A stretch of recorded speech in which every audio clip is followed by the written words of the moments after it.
One of the central themes of my work is how space is constructed through stories, through history, and through culture of that location, and then how that sort of manifests itself in pop culture, in social media, in the way that we interact with the landscape, and seeing the distance that's created between the history before and the history present.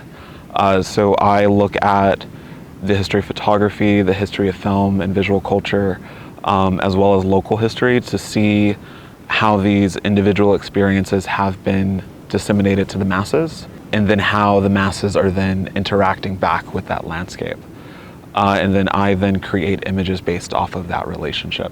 So I start by going into the archives to see what imagery has been created, to look at the history of those locations, and I go on a journey to these places, usually by myself, where I then interact with locals, interact with people there, interact with tourists, to see why they are here, and then use that information to then create or to stage a self-portrait where I then insert myself into that landscape. I'm often looking for places where, and particularly in the American West, and dealing with the history of the United States, looking at sort of how Black history has been either left out, and finding ways to reintroduce those stories, the stories of Black people who were living in these regions, of the indigenous, of the Mexican, of the Chinese railroad workers, who were all a part of constructing the American West and what ideally became the United States, but are not then reflected in the legacy of photography that has taken place since that construction. First started off by photographing someone else, and I realized that the images were always going to be interpreted by the figure, and I didn't want to subject other people to that criticism or that interrogation that was happening.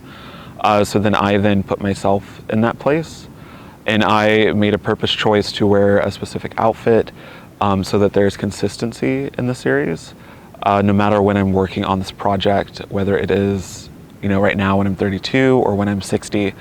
And then the conversation comes about, well, what are we each looking at in this space? Because although you are looking at me, I'm not looking at you. And there's not a guarantee that we're both looking at the same thing. When I first started in thinking and considering the landscape, I was really interested in how our relationship to spaces is dictated based off of where we grew up, where we live, and that affects our understanding of the value of that landscape.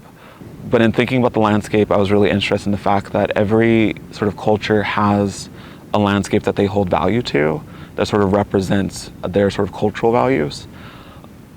But like, what is that with the United States? And then as someone who comes from a background or a legacy of slavery, where this is not my land, what then is my relationship as a Black body in this space to that landscape and that history? That history that has always sort of excluded us from that narrative, but yet we are here and we are sort of in this in-between space and how we relate to that landscape. And so then what does that landscape mean to sort of Black individuals in this space? Does it still hold the same value and the same weight? I mean, one of the questions that I'm interested in is, when it comes to history, is who gets to be the storyteller, who gets to own history. And even going to, say, like a national park, in a space like that, someone has decided the road and the path that you go through. So who gets to decide the path that then dictates how we all experience the space? And the myths that come out of that are someone chose that path. And so I'm interested in asking sort of like, well, where does that begin? And what has changed over time?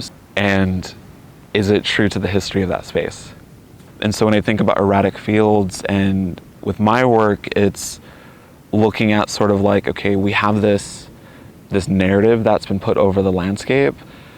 What are these sort of wildflowers that are popping up in the midst of that are the histories of those who were there previously, their stories, their lived narratives that are still finding ways to sort of present themselves through it, whether it is petroglyphs, whether it is, found imagery or first-person accounts, that sort of show us that whatever view we think we have is not stable, right? So then it's always shifting with that. And so then with my own work, it is looking at sort of how photography and film have created certain narratives, certain visuals, certain icons.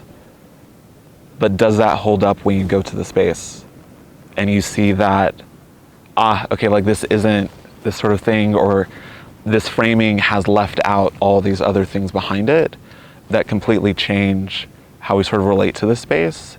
And then now questions become like, well, why this view of that field? What is that doing?